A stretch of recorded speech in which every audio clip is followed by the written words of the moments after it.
Use any ATM of your convenience and stand a chance to win gold sovereigns. Lanka Pay. Postal voting for the 2024 parliamentary election concluded at 4 p.m. this evening. A total of 737,902 government employees were eligible to cast postal votes for this year's election, and the postal voting was initially conducted on the 30th of October and the 1st and 4th of November.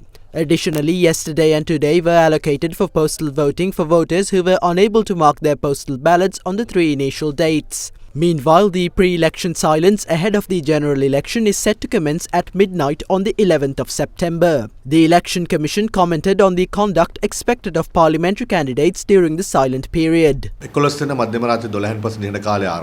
Pre-election silence will commence at midnight on the 11th of November. I request all candidates and their supporters to respect the silent period. All forms of campaigning will be prohibited during this period. We have contacted the parent companies of social media platforms and requested that they remove all content promoting parliamentary candidates during the silent period.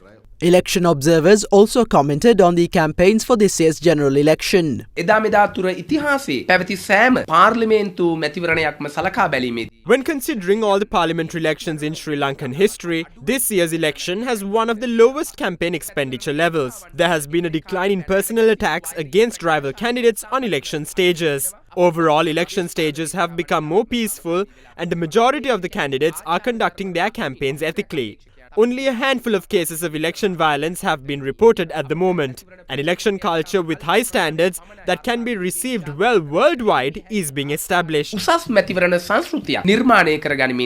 Meanwhile, in view of the parliamentary election, all schools across the island will be closed on the 13th and 14th of November. According to the Ministry of Education, schools will reopen for academic activities on the 18th of November.